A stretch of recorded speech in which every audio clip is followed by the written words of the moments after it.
All right, so I'll begin today's lecture by giving a brief recap of risk stratification. We didn't get to finish talking about survival modeling on Thursday, and so I'll go a little bit more into that, and I'll answer some of the questions that arose during our discussions and on Piazza sins. And then the vast majority of today's lecture will be talking about a new topic, in particular physiological time series modeling. I'll give two examples of physiological time series modeling, the first one coming from monitoring patients in intensive care units, and the second one asking a very different type of question, that of diagnosing patients' heart conditions using EKGs. And both of these correspond to readings that you had for today's lecture, and we'll go into much more depth in these of those papers today, and I'll provide much more color around them. So just to briefly remind you where we were on Thursday, we talked about how one could formalize risk stratification instead of as a classification problem of what would happen, let's say, in some predefined time period, rather thinking about risk stratification as a regression question, or regression task. Given what you know about a patient at time 0, predicting time to event. So for example, here, the event might be death, divorce, college graduation, and patient 1, that event happened at time step 9, patient 2, that event happened in time step 12, and for patient 4, we don't know when that event happened because it was censored. In particular, after time step 7, we no longer get to view any of the patient's data, and so we don't know when that red dot would be, sometime in the future or never. So this is what we mean by right censored data, which is precisely what survival modeling is aiming to solve. Are there questions about this setup first?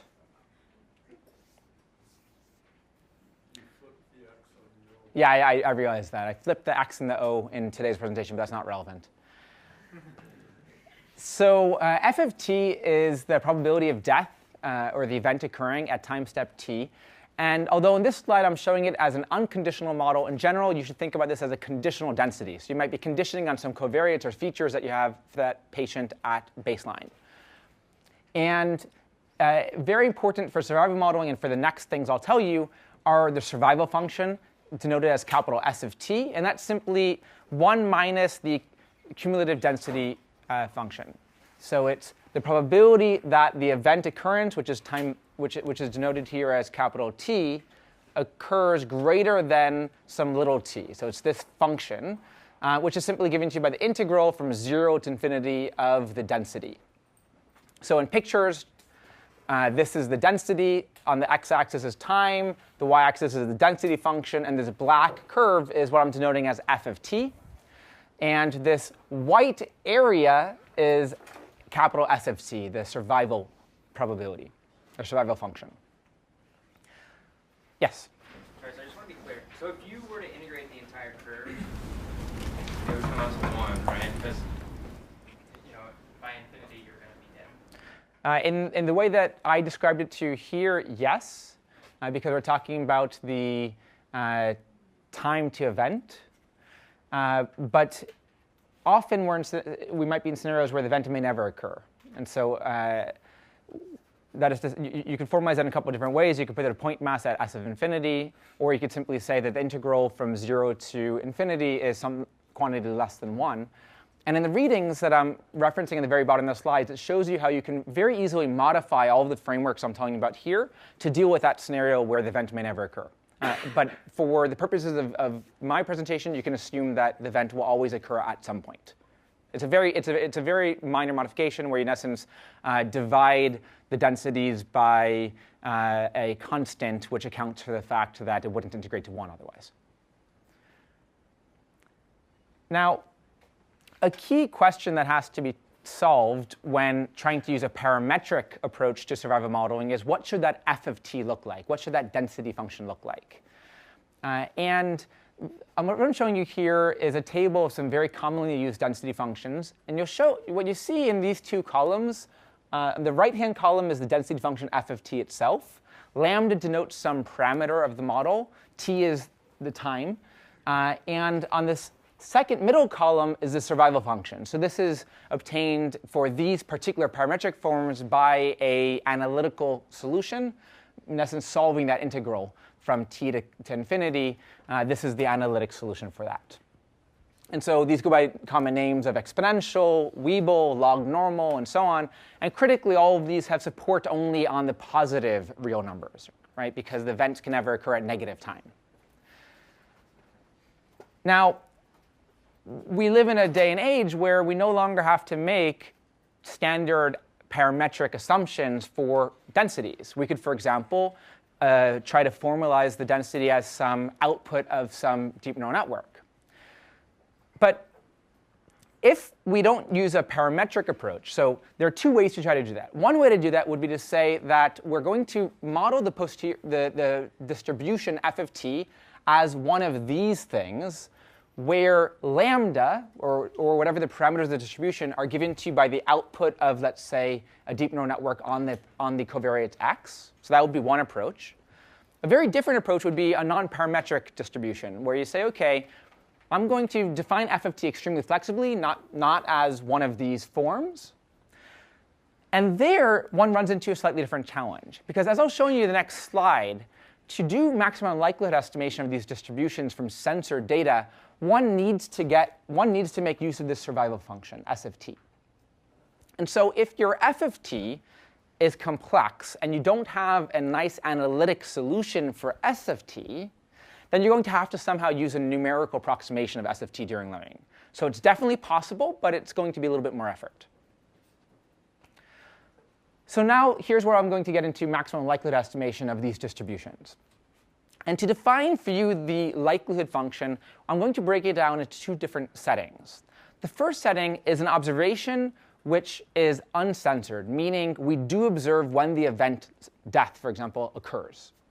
And in that case, the probability of the event is very simple. It's just probability of the event occurring at capital T, random variable t equals little t, is just f of t. Done. However, what happens if, for this data point, you don't observe when the event occurred because of censoring? Well, of course, you could just throw away that data point, not use it in your estimation. But that's precisely what we mentioned at the very beginning of last week's lecture, was the goal of survival modeling, to not do that. Because if we did that, it would introduce bias into our estimation procedure. So we would like to be able to use that observation, that this data point was censored. But the only information we can get from that observation is that capital T, the event time, must have occurred sometime larger than the time of censoring, which is little t here. Okay? So we don't know precisely when capital T was, but we know it's something larger than the observed censoring time, little t. And that, remember, is precisely what the survival function is capturing. So for a censored observation, we're going to use capital S of t within the likelihood. So now we can then combine these two for censored and uncensored data, and what we get is the following likelihood objective. I'm showing you here the log likelihood objective. Recall from last week that little b of I simply denotes, is this observation censored or not? So if bi is 1, it means the time that you're given is the time of the censoring event. And if bi is 0, it means the time you're given is the time that the event occurs.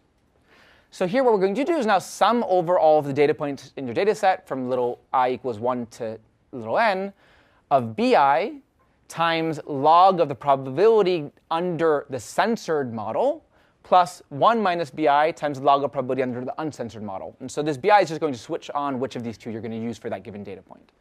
Right, so the learning objective for maximum likelihood estimation here is very similar to what you're used to in learning distributions, with the big difference that for censored data, we're going to use the survival function to estimate its probability.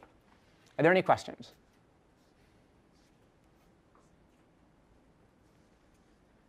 And this, of course, could then be optimized via your favorite algorithm, whether it be stochastic gradient descent or second-order method and so on. Yep? A question about the kind of side project. You mentioned that we could use deep neural network and then yes. combine it with the parametric approach. Yes. So is it true that we just still have the parametric assumption that we kind of map the inputs to the parameters? Exactly. That's exactly right. So consider the following picture where this is time t, and this is f of t. you can imagine for any one patient, you might have a different function. But they might all be of the same parametric form. So they might be like that, or maybe they're shifted a little bit. Right? So you think about each of these three things as being from the same parametric family of distributions, but with different means. And in this case, then the mean is given to you as the output of the deep neural network. And so that would be the way it would be used. And then one could just back propagate in the usual way to do learning. Yep? Could you just repeat what B sub I is? Excuse me? Could you repeat what B sub I is? B sub I is just an indicator whether the ith data point was censored or not censored. Yes? So for the unsensor likelihood, it's more like a probability density function, but for sensor like Cumulative density function. yeah, but for sensor likelihood, it's more like a cumulative. No, for the unsensor, it's probability density function. Yes. So excuse me? Will there be any problem to combine those two types of data? That's a very good question. So the observation was that you have two different types of probabilities used here. This is, in this case, we're using something like the cumulative density, whereas here we're using the probability density function. The question was, are these two on different scales? Does it make sense to combine them in this type of linear fashion with the same weighting? And I think it does make sense, right? So think about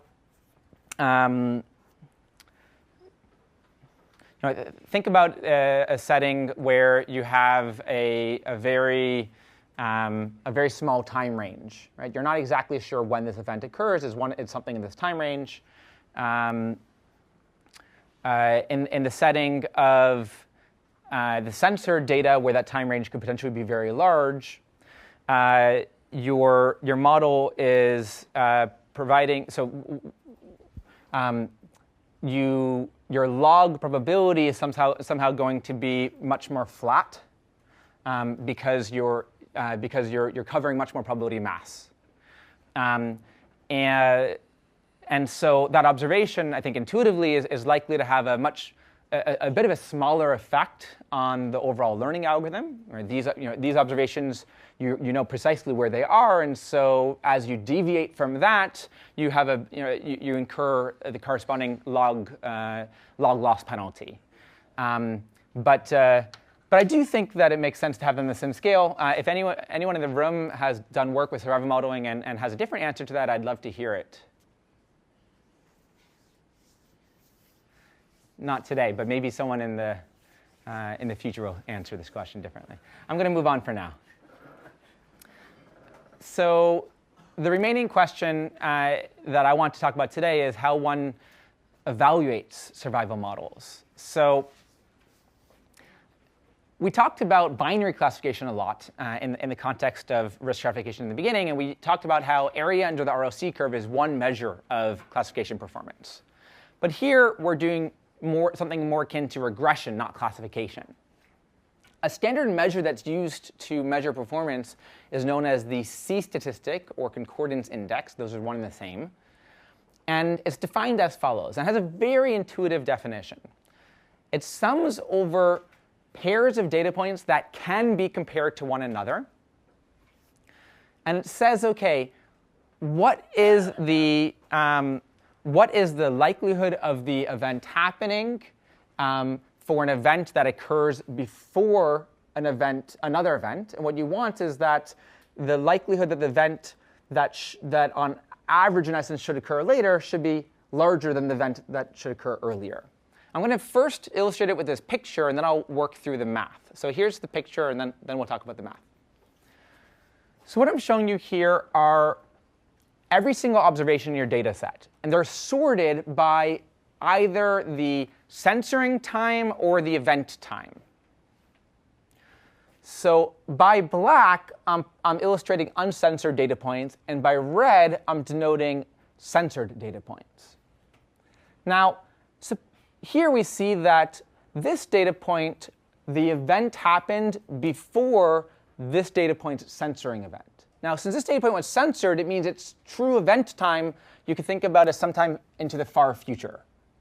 So what we'd want is that the model gives that the probability that this event happens by this time should be larger than the probability that this event happens by this time,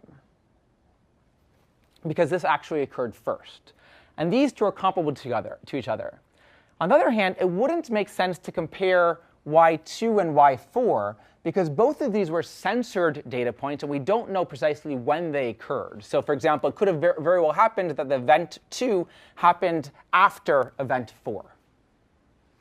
So what I'm showing you here with each of these lines are the pairwise comparisons that are actually possible to make.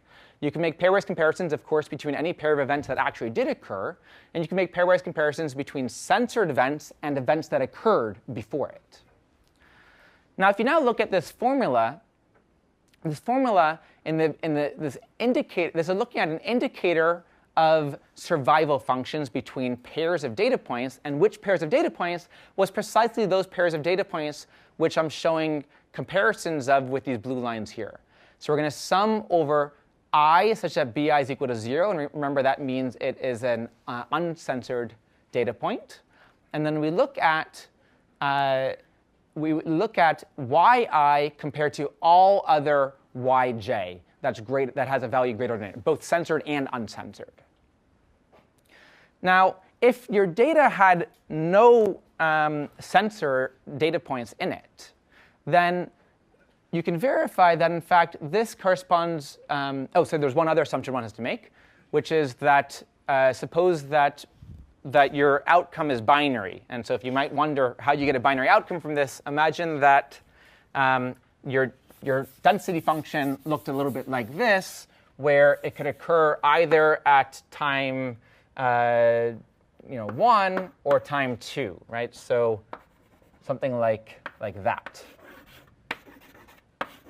Right. So if the event can occur at only 2 times, not a whole range of times, then this is an analogous to a binary outcome.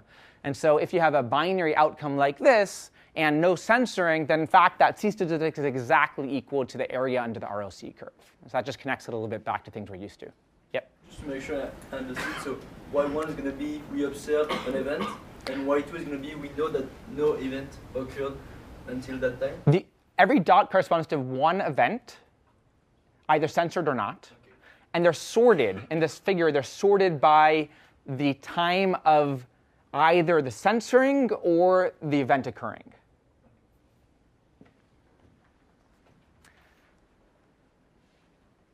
So when I talked about c-statistic, that's one way to measure performance of your survival modeling. But you might remember that when we talked about binary classification, we said how area under the ROC curve in itself is very limiting.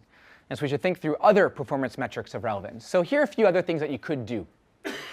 One thing you could do is you could use the mean squared error. So again, thinking about this as a regression problem. But of course, that only makes sense for uncensored data points. So focus just on the uncensored data points, look to see how well we're doing at predicting when the event occurs. The second thing one could do, since you have the ability to define the likelihood of an observation, censored or not censored, one could hold out data and look at the held out likelihood or log likelihood of that held out data. And the third thing you could do is you can, after learning using this survival modeling framework, one could then turn it into a binary classification problem by, for example, artificially choosing time ranges, like greater than 3 months is 1, less than 3 months is 0. That would be one crude definition. And then once you've done a reduction to a binary classification problem, you could use all of the existing performance metrics that you're used to thinking about for binary classification to evaluate the performance there, things like positive predictive value, for example. And you could, of course, choose different reductions and get different performance statistics out. So this is just a small subset of ways to try to evaluate survival modeling. But it's a very, very rich literature. And again, on the bottom of these slides, I pointed you to several references that you could go to learn more. The final comment I wanted to make is that I only told you about one estimator in today's lecture, and that's known as the likelihood-based estimator. But there's a whole other estimation approach for survival modeling, which is very important to know about.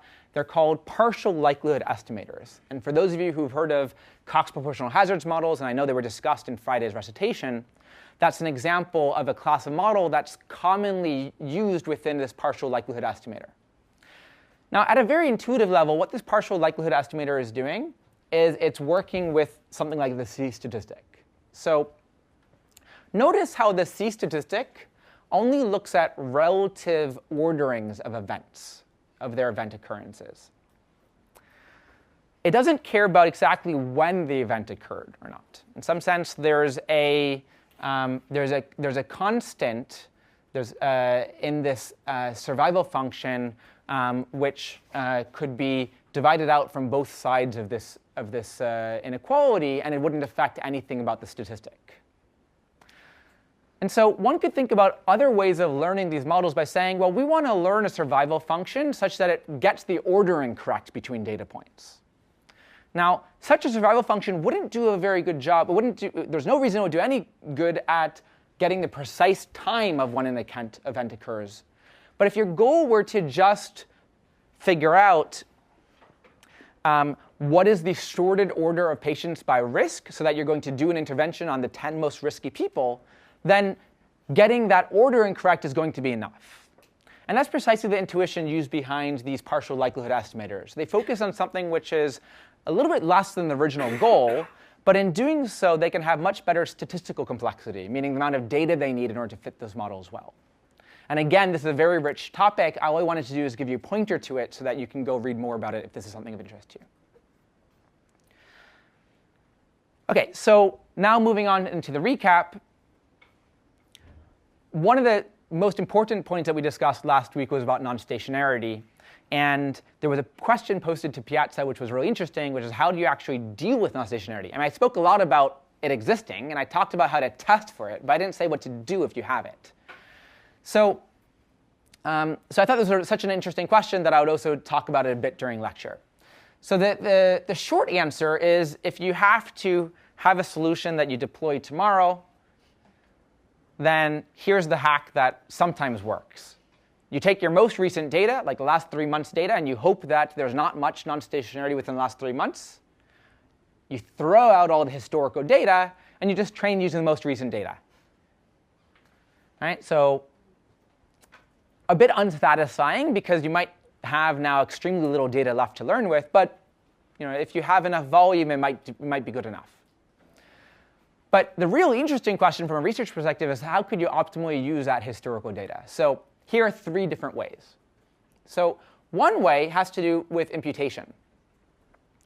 Imagine that the way in which your data was non-stationary was because there were, let's say, parts of time when certain features were just unavailable. And I gave you this example last week of laboratory test results across time, and I showed you how there's sometimes these really big blocks of time where no lab tests are available or very few are available. Well, luckily, we live in a world with high-dimensional data, and what that means is there's often a lot of redundancy in the data.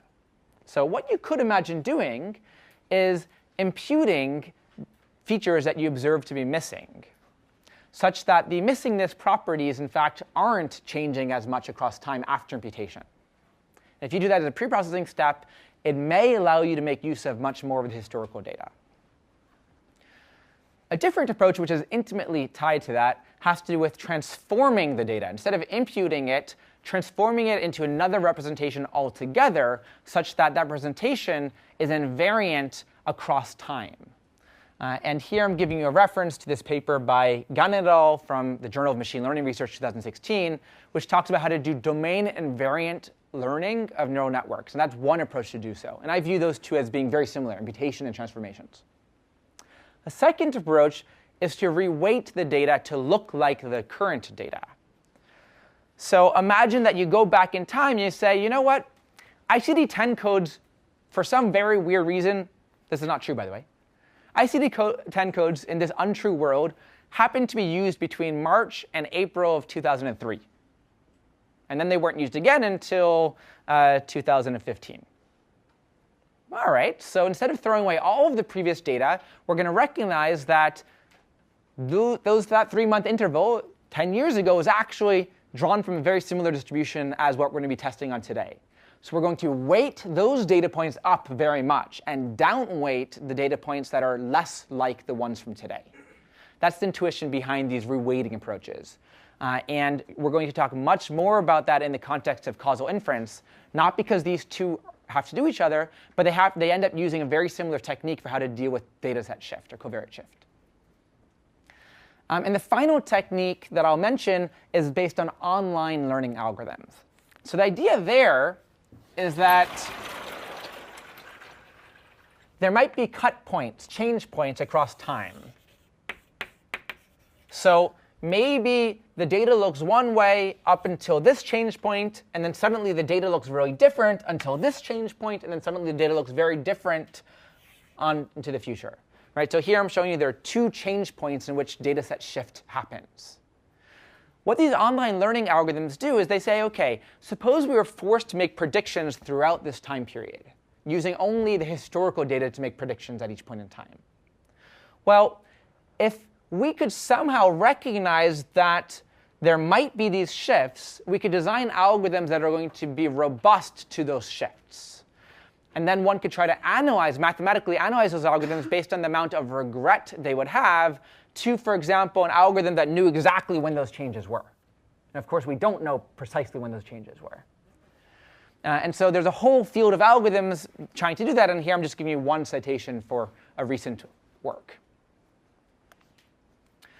So to conclude risk stratification, this is the last slide here. I just maybe ask your question after class. We've talked about two approaches for formalizing risk stratification. First as binary classification, second as regression. And in the regression framework, one has to think about censoring, which is why we call it survival modeling.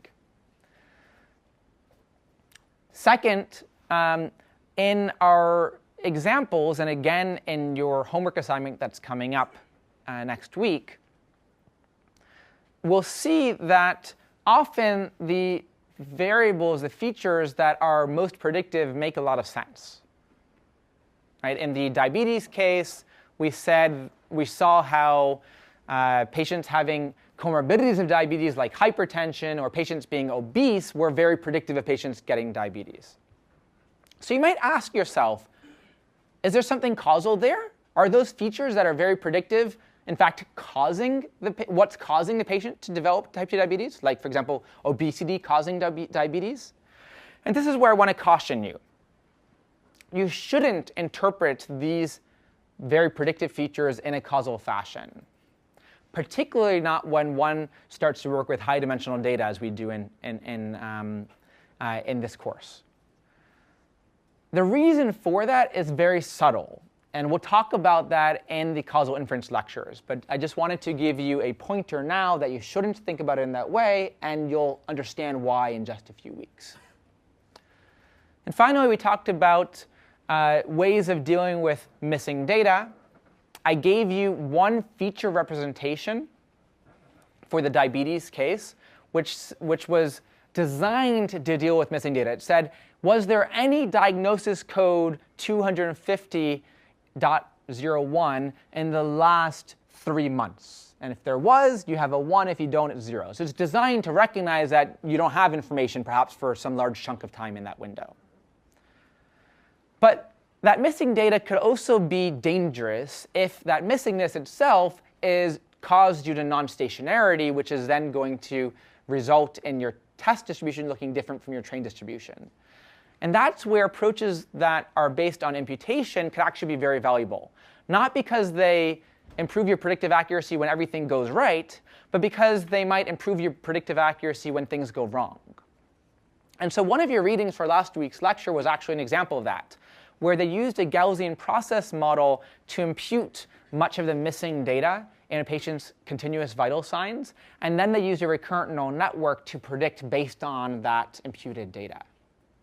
So in that case, there are really two things going on. First is this robustness to dataset shift, but there's a second thing which is going on as well, which has to do with a trade-off between the amount of data you have and the complexity of the prediction problem. by doing imputation, sometimes you make your problem look a bit simpler. And simpler algorithms might succeed where otherwise they would fail because of not having enough data.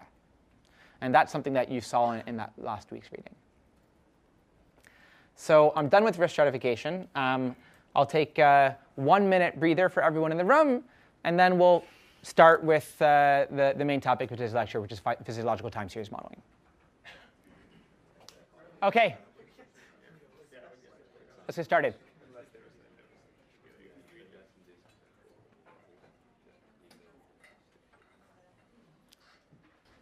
So here's a baby that's not doing very well. This baby's in the intensive care unit. It's maybe it was a premature infant. Maybe it's a baby who has some chronic disease. And of course, parents are very worried. This baby is getting very close monitoring. It's connected to lots of different probes.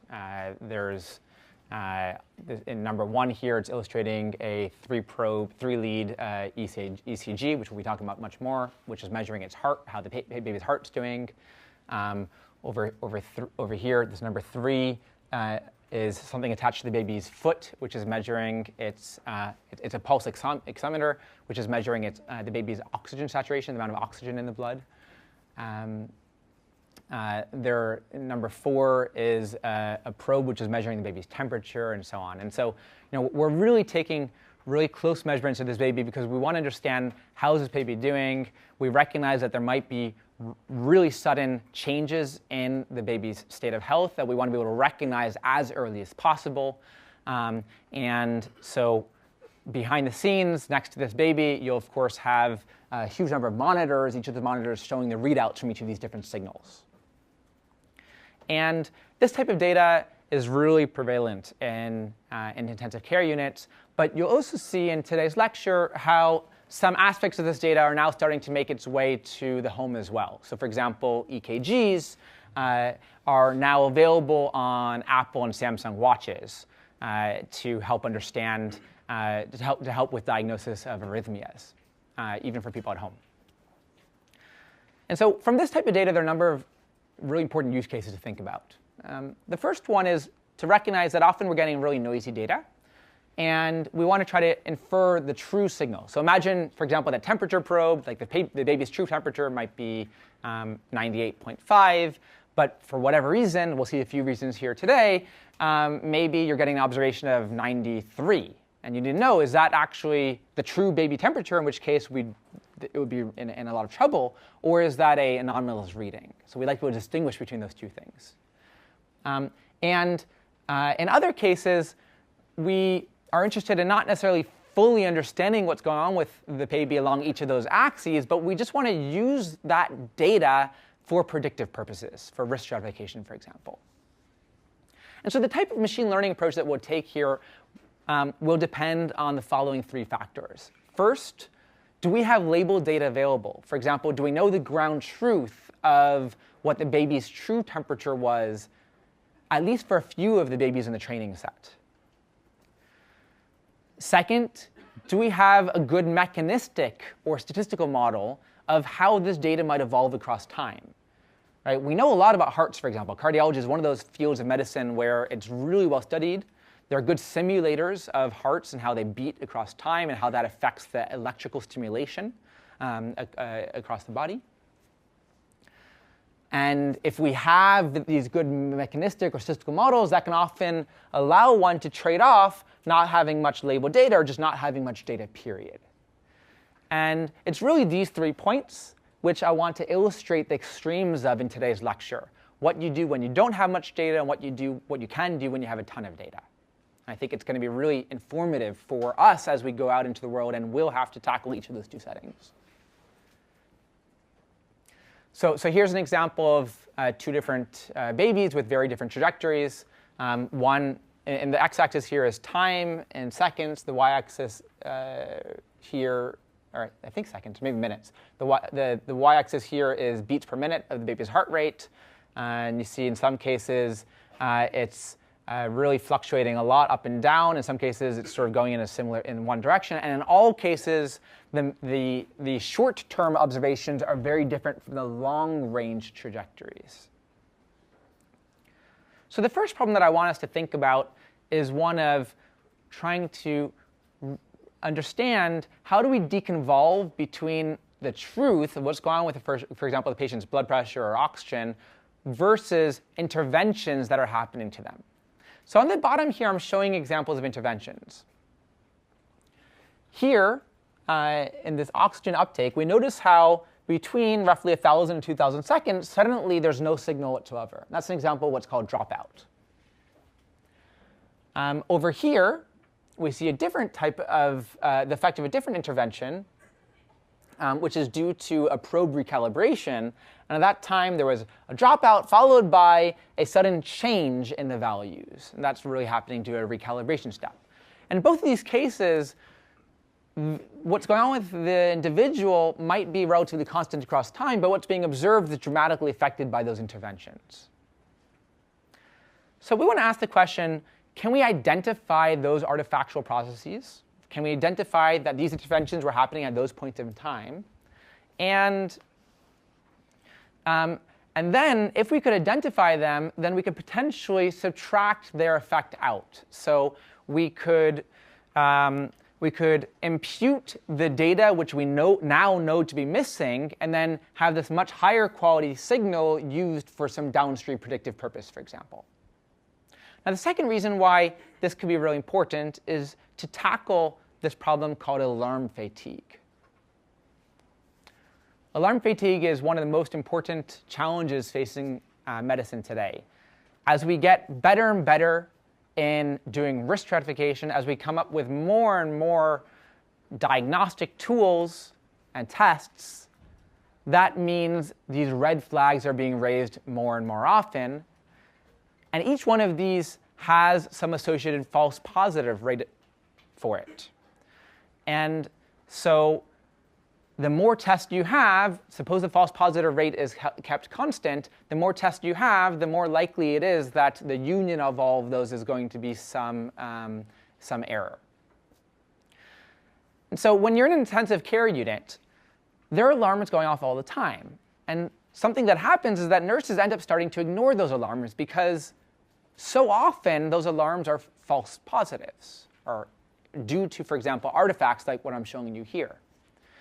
And so if we had techniques, such as the ones we'll talk about right now, which could recognize when, for example, the sudden drop in a patient's heart rate is due to an artifact and not due to the patient's true heart rate dropping, if we had enough confidence in distinguishing those two things, then we might not decide to raise that red flag.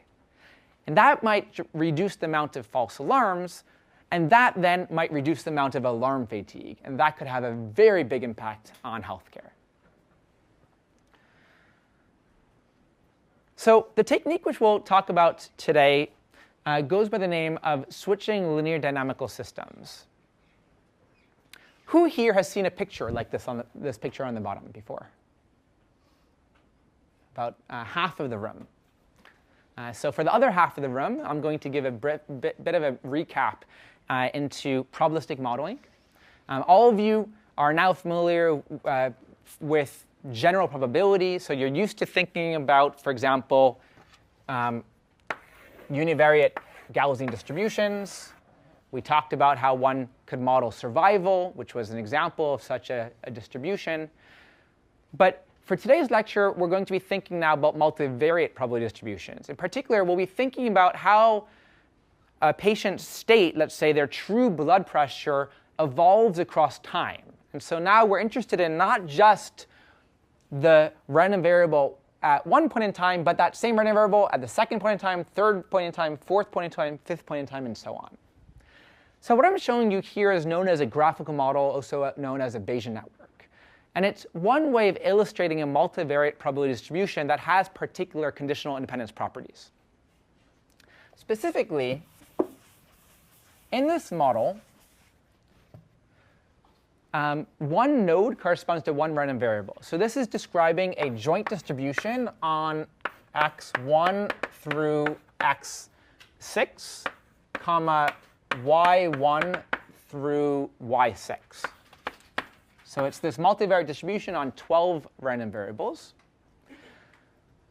The fact that this is shaded in simply denotes that at test time, when we use these models, typically these y variables are observed, whereas our goal is usually to infer the x variables. Those are typically unobserved, meaning that our typical task is one of doing posterior inference to infer the x's given the y's. Now, associated with this graph, I already told you the nodes correspond to random variables. The graph tells us how is this joint distribution factorized. In particular, it's going to be factorized in the following way, as the product over random variables of the probability of the ith random variable. I'm going to use z to just note a random variable so as to think of z as the union of x and y. Zi conditioned on the parents, the values of the parents of zi. So I'm going to assume this factorization. And in particular, for this graphical model, which goes by the name of a Markov model, it has a very specific factorization. And we're just going to read it off from this definition. So we're going to go in order, first x1, then y1, then x2, then y2, and so on, which is going based on a route to children transversal of this graph. So the first random variable is x1. Second random variable is y2. And what are the parents of what are the parents of y1? Everyone can say out loud? x1, OK. So y1 in this factorization is only going to depend on x1. Next, we have x2. What are the parents of x2? Everyone say out loud? x1, OK. Then we have y2. What are the parents of y2? Everyone say out loud? x2. And so on, OK? So this joint distribution is going to have a particularly simple form, which is given to you by this factorization shown here. And this factorization corresponds one-to-one with the particular graph in the way that I just told you. And in this way, we can define a very complex probability distribution by a number of much simpler conditional probability distributions. For example, if each of the random variables were binary, then to describe probability of y1 given x1, we only need two numbers. For each value of x1, either 0 or 1, we give the probability of y1 equals 1. And then, of course, probability of y1 equals 0 is just 1 minus that. Right? So we can describe that very complicated joint distribution by a number of much smaller distributions. Now, the reason why I'm drawing it in this way is because we're making some really strong assumptions about the temporal dynamics in this problem.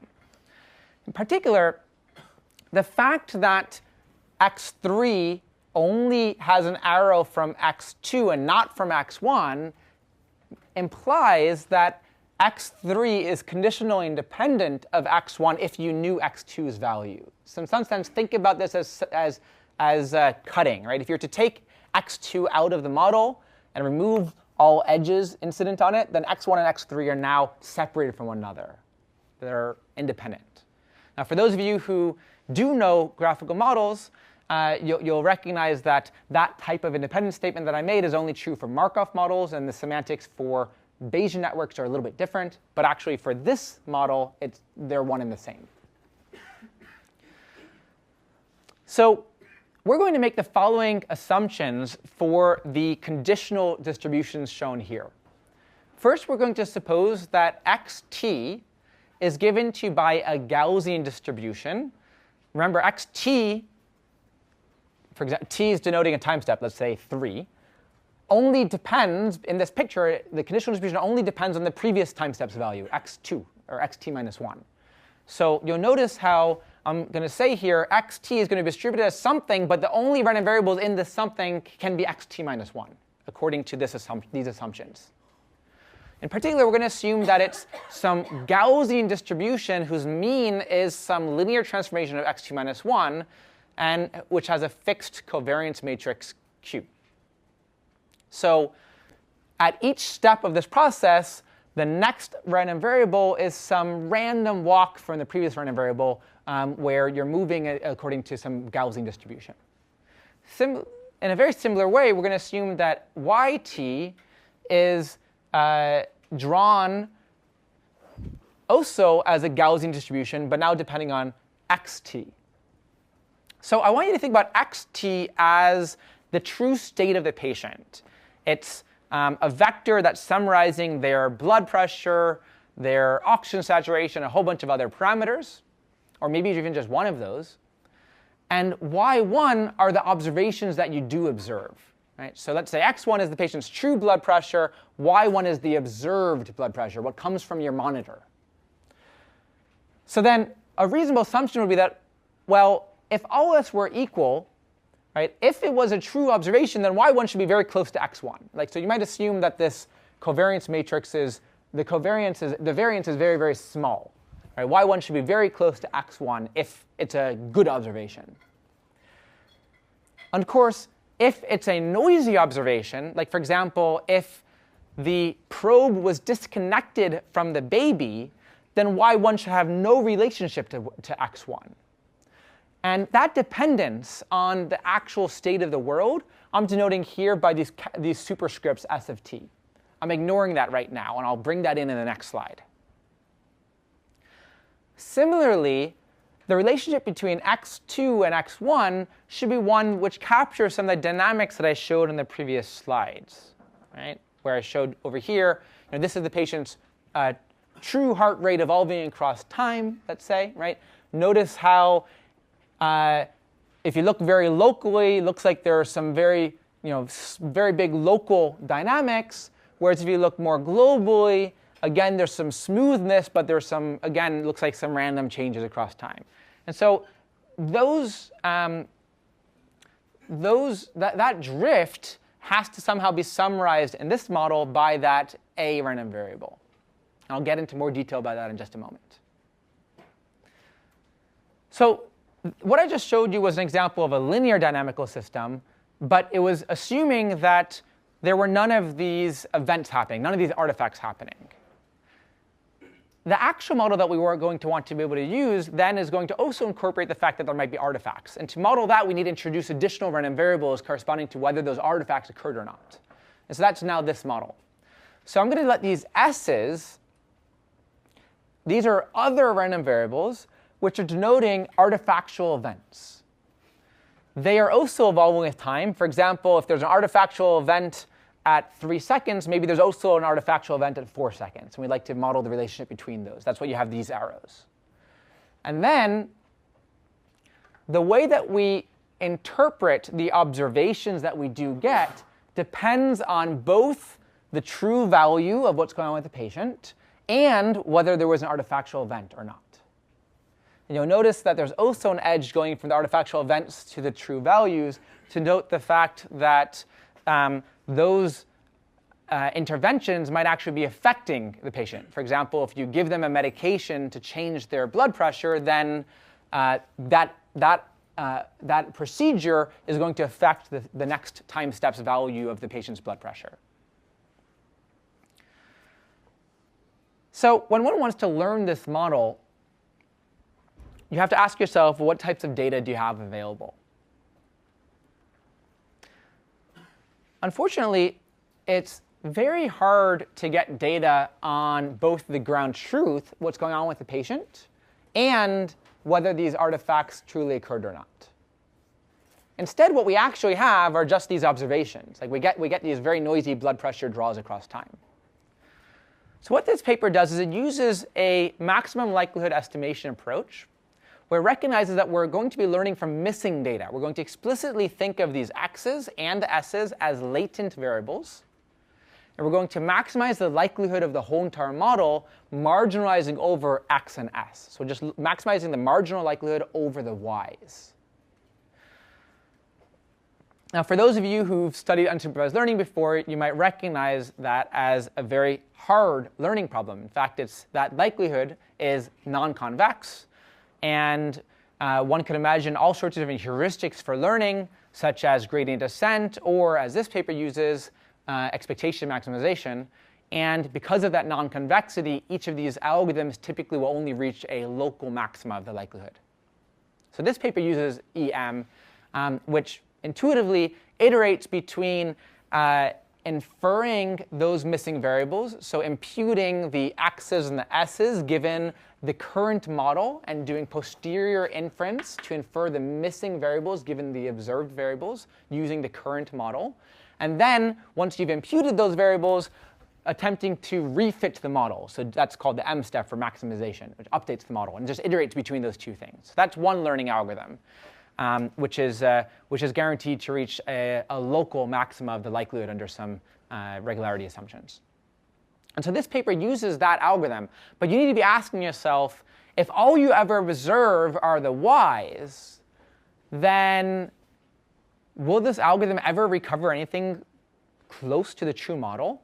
For example, there might be large amounts of non-identifiability here. Like, it could be that that you could swap the meaning of the s's and you get a similar likelihood on the y's. That's where bringing in domain knowledge becomes critical. Okay? So this is going to be an example where we have no labeled data or very little labeled data. And we're going to do unsupervised learning of this model, but we're going to use a ton of domain knowledge in order to constrain the model as much as possible. So what is that domain knowledge? Well, first, we're going to use the fact that we know that a true heart rate evolves in a fashion that can be very well modeled by an autoregressive process. So the autoregressive process that's used in this paper is used to model the normal heart rate dynamics. In a moment, I'll tell you how to model the abnormal heart rate observations. And intuitively, I'll first go over the intuition, then I'll give you the math. Intuitively, what it does is it recognizes that this complicated signal can be decomposed into two pieces. The first piece shown here is called a baseline signal.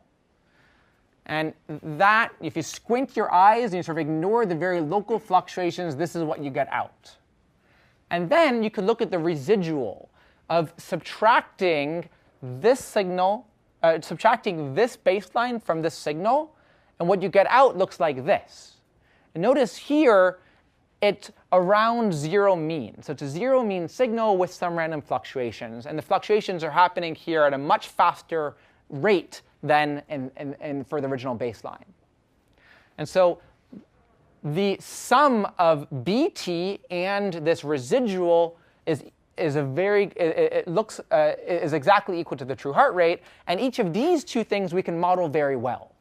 This we can model by a random walk with which goes very slowly, and this we can model by a random walk which goes very quickly. And that is exactly what I'm now going to show over here on the left-hand side. BT, this baseline signal, we're going to model as a Gaussian distribution, which is parameterized as a function of not just BT minus 1, but also BT minus 2 and BT minus 3. And so we're going to be taking a weighted average of the previous few time steps, where we're smoothing out, in essence, the previous few observations. If you're being a keen observer, you'll notice that this is no longer a Markov model.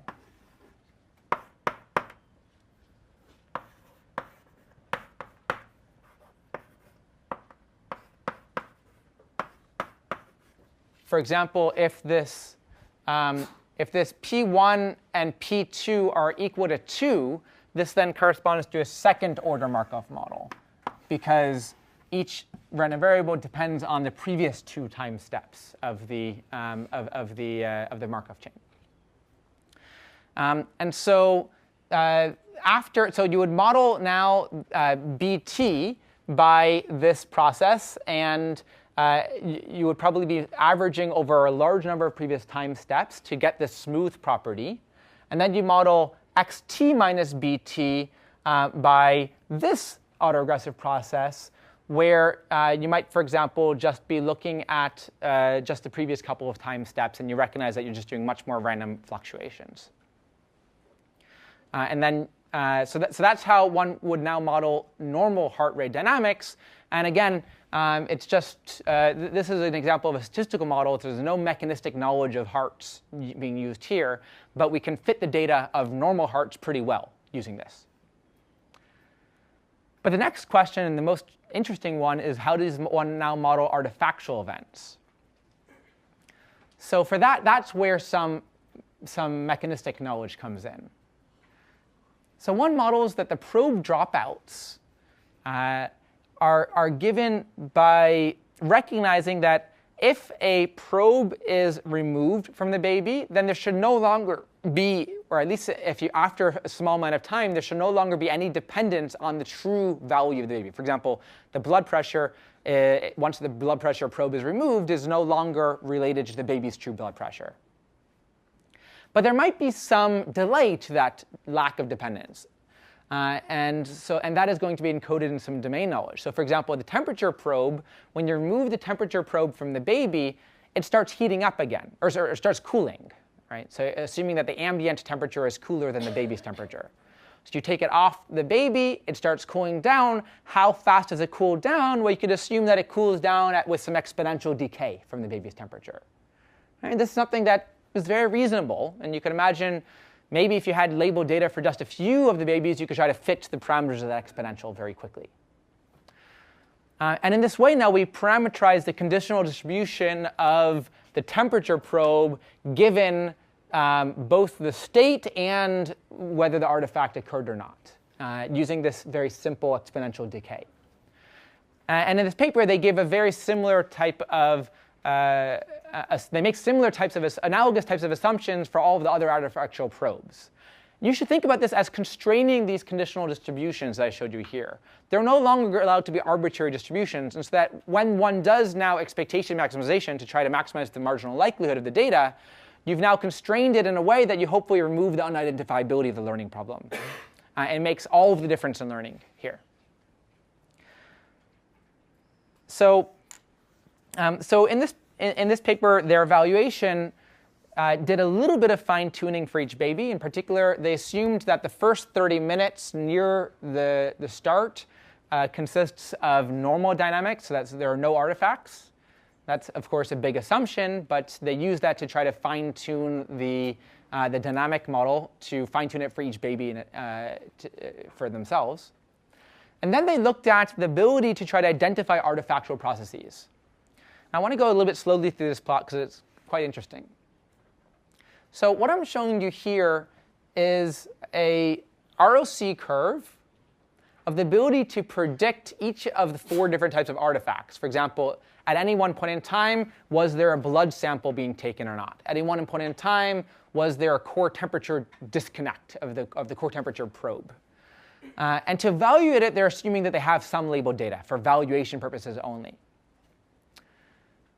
And of course, you want to be the very far top left corner up here. And what we're showing here are 3 different curves. The very faint dotted line, which I'm going to trace out with my cursor, is the baseline. Think of that as a much worse algorithm. OK? Sorry, that's that line over there. Can everyone see it? And this approach are the other 2 lines. Now, what's differentiating those other 2 lines corresponds to the particular type of approximate inference algorithm that's used. To do this posterior inference, to infer the true value of the x's given your noisy observations, in the model given here is actually a very hard inference problem. Mathematically, I think one can show that it's an NP-hard computational problem. And so they have to approximate it in some way, and they use 2 different approximations here. The first approximation is based on what they're calling a Gaussian sum approximation. and it's a deterministic approximation. The second approximation is based on a Monte Carlo method. And what you see here is that the Gaussian sum approximation is actually dramatically better. Right? So for example, in this blood sample one, the ROC curve looks like this for the Gaussian sum approximation, whereas for the Monte Carlo approximation, it's actually significantly lower. And this is just to point out that even in this setting where we have very little data, we're using a lot of domain knowledge, the actual details of how one does the math, in particular the proximate inference, can make a really big difference in the performance of the system. And so it's something that one should really think deeply about as well. I'm going to skip that slide and then just mention very briefly this one. This is showing an inference of the events. So here I'm showing you 3 different observations. And on the bottom here, I'm showing the prediction of when the 2 different artifactual events happened. And these predictions were actually quite good using this model. So I'm done with that first example. And just to recap, the important points of that example was that we had almost no labeled data. We're tackling this problem using a cleverly chosen statistical model with some domain knowledge built in, and that can go really far. So now we'll shift gears to talk about a different type of problem involving physiological data, and that's of detecting atrial fibrillation. So what I'm showing you here is an Alive Core device. I own one of these, so if you want to drop by my E25 545 office, you can play around with it. And if you attach it to your mobile phone, it'll show you your electrical conductance through your heart as measured through your 2 fingers touching this device, shown over here. And from that, one can try to detect whether the patient has atrial fibrillation. So what is atrial fibrillation? Good question. It's not an avocado. So this is from the American Heart Association. They define atrial fibrillation as a quivering or irregular heartbeat, also known as arrhythmia. And one of the big challenges is that it could lead to blood clots, stroke, heart failure, and so on. So here's how a patient might describe having atrial fibrillation. My heart flip-flops, skips beats, feels like it's banging against my chest wall, particularly when I'm carrying stuff up my stairs or bending down. Okay, now let's try to look at a picture of it.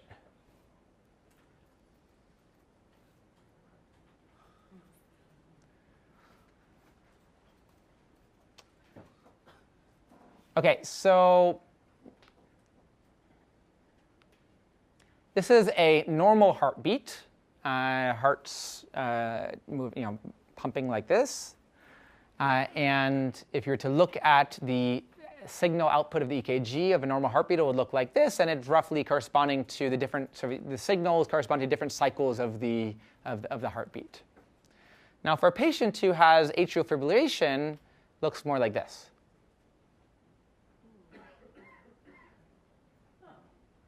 So much more obviously abnormal, at least in this figure. And if you look at the corresponding signal, it also looks very different. Right? So this is just to give you some intuition about what I mean by atrial fibrillation. So what we're going to try to do now is to detect it. So we're going to take data like that and try to classify it into a number of different categories. Now, this is something which has been studied for decades. And last year, in 2017, there was a competition run by Professor Roger Mark, who is here at MIT, which is trying to say, well, how good are we at trying to figure out which patients have different types of heart rhythms based on data that looks like this. So this is a normal rhythm, which is also called a sinus rhythm. And over here, it's atrial. This is an example of one patient who has atrial fibrillation. This is another type of rhythm that's not atrial fibrillation but is abnormal. And this is a noisy recording. For example, if a patient's doesn't really have their two fingers very well put onto the two leads of the device. So given one of these categories, can we predict, one of these signals, can we predict which category it came from? So if you looked at this, you might recognize that, they look a bit different, right? So could some of you guess what might be predictive features that differentiate one of these signals from the other? In the back. The presence or absence of one of the peaks, the QRS complex, are like the key wave. So speak in English for people who don't know what these terms mean. There is one large peak, which we can assume is like 1 millivolt, and there is another peak, which is sort of like, they have reverse polarity between normal rhythm and AF rhythm. Good. Okay, so are you a cardiologist? No, okay. So what the student suggested is one could look for sort of these inversions to try to describe it a little bit differently. Here, you're suggesting the lack of those inversions is predictive of an abnormal rhythm. What about another feature that could be predictive? Yep. The spacing between the peaks is more irregular with the AF rhythm. The spacing between beats is more irregular with the AF rhythm. So you're sort of looking at this, you see how here this spacing is very different from this spacing, whereas in the normal rhythm, sort of the spacing looks pretty darn regular. All right, good. Okay, so if I was to show you 40 examples of these and then ask you to classify some new ones, how well do you think you'll be able to do? Pretty well? I mean, I would be surprised if you couldn't do reasonably well, at least distinguishing between normal rhythm and AF rhythm, right? Because there seem to be some pretty clear signals here. Of course, as you get into alternatives, the story gets much more complex. But let me dig in a little bit deeper into what I mean by this. So let's define some of these terms. Well, cardiologists have studied this for a really long time, and they have. So what I'm showing you here is one heart cycle. And you can put names to each of the peaks that you would see in a regular heart cycle. So that, for example, that very high peak is known as the R peak. And you could look at, for example, the interval. So this is one beat. You could look at the interval between the R peak of one beat and the R peak of another peak, and define that to be the RR interval. In a similar way, one could take one could find different distinctive elements of the signal. By the way, each time step corresponds to the heart being in a different position. Okay, so, for a healthy heart, these are relatively deterministic. And so you can look at other distances and derive features from those distances as well, just like we were talking about, both within a beat and across beats. Yep? So what's the difference between a segment and an interval again? Yeah, I don't know what the difference between a segment and an interval is. Does anyone else know? I mean, I guess an interval is between probably the heads of peaks, whereas segments might refer to within interval. That's my guess. Does someone know better? For the purpose of today's class, that's good enough understanding. Right. The point is, this is well understood, right? And one could derive features from this. By us. So what would a traditional approach be to this problem? So this is, I'm pulling this figure from a paper from 2002. What it'll do is it'll take in that signal, it'll do some filtering of it, then it'll run a peak detection logic, which will find these peaks, and then it'll measure intervals between these peaks and within a beat, and it'll take those computations or make some decision based on it. Okay, so that's a traditional algorithm, and they work pretty reasonably. And so what do I mean by signal processing? Well, this is an example of that. I encourage any of you to go home today and try to code up a peak finding algorithm. It's not that hard, right? At least not to get an OK one. You might imagine keeping a running tab of what's the highest signal you've seen so far. Then you look to see what is the first time it drops, and the next time it goes up larger than, let's say, the previous suppose that you want to look for when the drop is the maximum value, recent maximum value divided by 2, and then then you reset. And you can imagine in this way very, very quickly coding up a peak finding algorithm. And so this is just, again, to give you some intuition behind what a traditional approach would be. And then you can very quickly see that once you start to look at some intervals between peaks, that alone is often good enough for predicting whether a patient has atrial fibrillation. So this is a figure taken from a paper in 2001. I'm showing a single patient's time series. So the x-axis is for that single patient, their heartbeats across time. The y-axis is just showing the RR interval between the previous beat and the current beat. Okay? And down here in the bottom is the ground truth of whether the patient is assessed to have a normal rhythm or atrial fibrillation, which is noted as this higher value here. So these are AF rhythms. This is normal. This is AF again. And what you can see is that the RR interval actually gets you pretty far. You notice how it's pretty high up here. Suddenly it drops. The RR interval drops for a while, and that's when the patient has AF. Then it goes up again. Then it drops again, and so on. Okay? And so it's not deterministic, the relationship, but there's definitely a lot of signal just from that. So you might say, OK, well, what's the next thing we could do to try to clean up the signal a little bit more? So flash backwards from 2001 to 1970. Here at MIT, studied by, this is not MIT. This is somewhere else, sorry. But still 1970, where they used a Markov model, very similar to the Markov models we were just talking about in the previous example, to model what a sequence of normal RR intervals looks like versus what a sequence of abnormal, for example, AF RR intervals looks like. And in that way, one can recognize that for any one observation of an RR interval might not by itself be perfectly predictive, but if you look at sort of a sequence of them for a patient with atrial fibrillation, there is some common pattern to it. And one can detect it by just looking at the likelihood of that sequence under each of these two different models, normal and abnormal. And that did pretty well, even better than the previous approaches for predicting atrial fibrillation.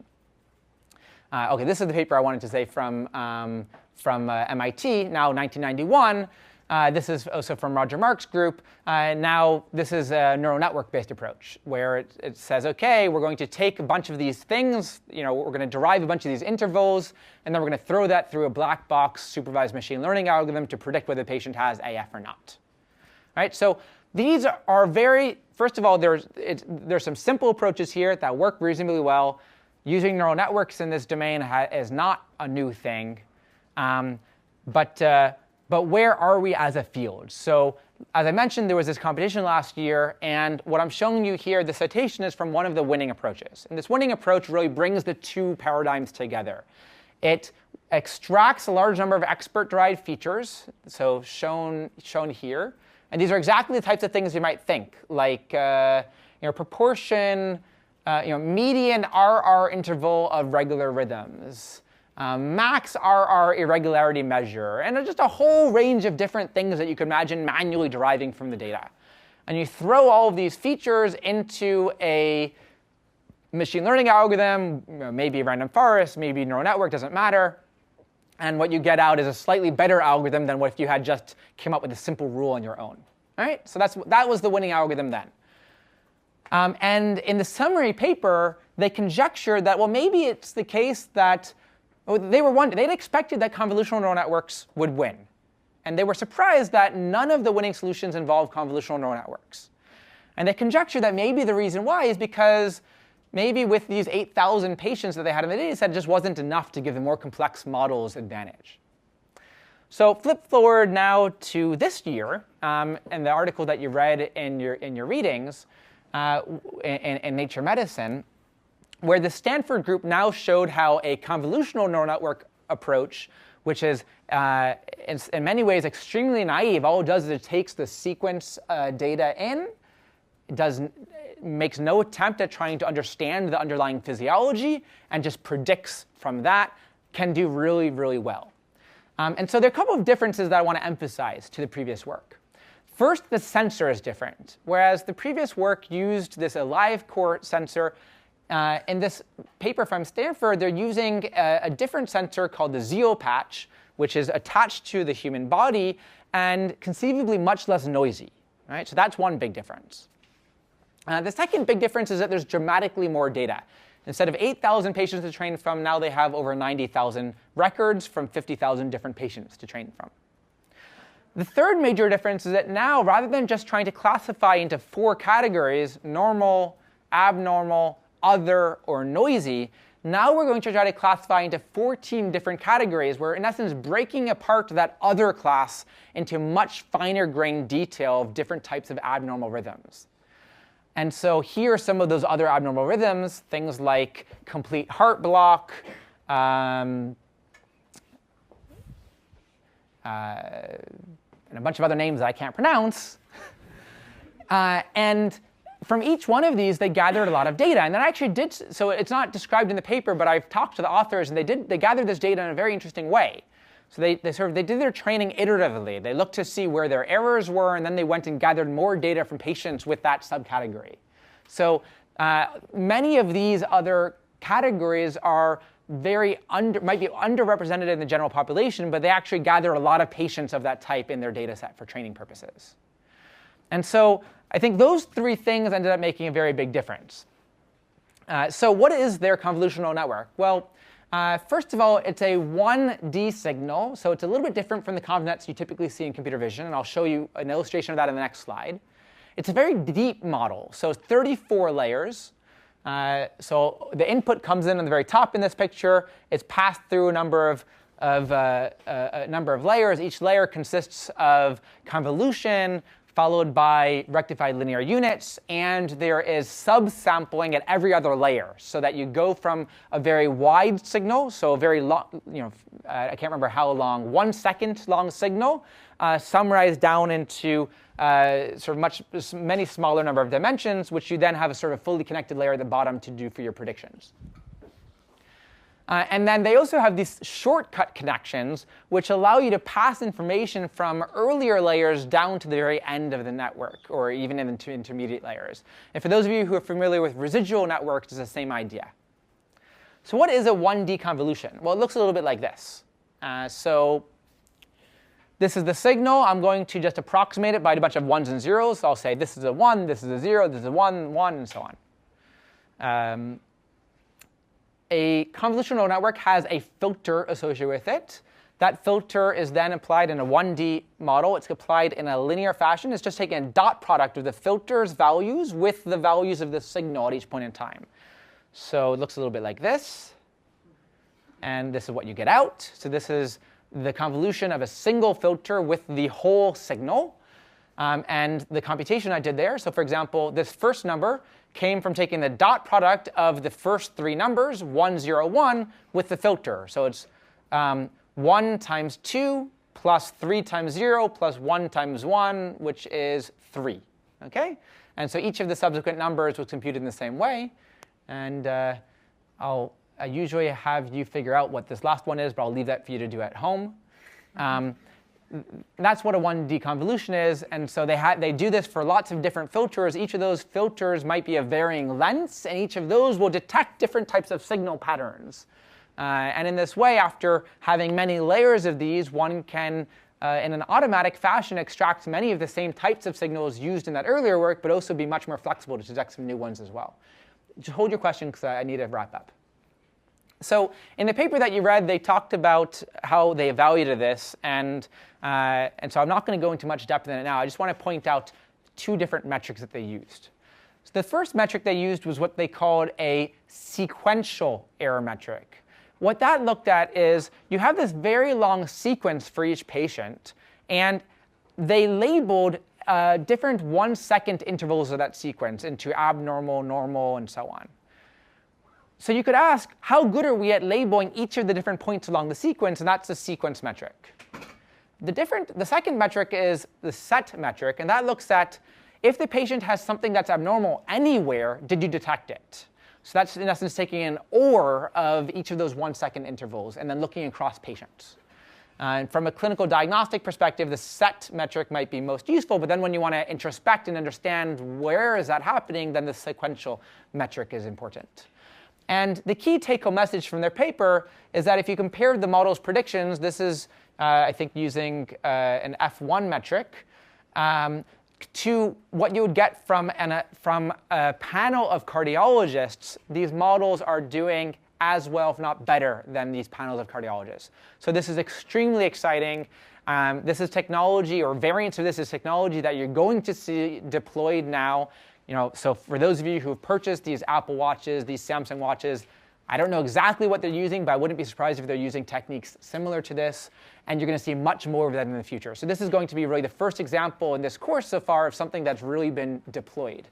And so in summary, we're very often in the realm of not enough data, and in this lecture today, we gave 2 examples of how you can deal with that. First, you can try to use mechanistic and statistical models to try to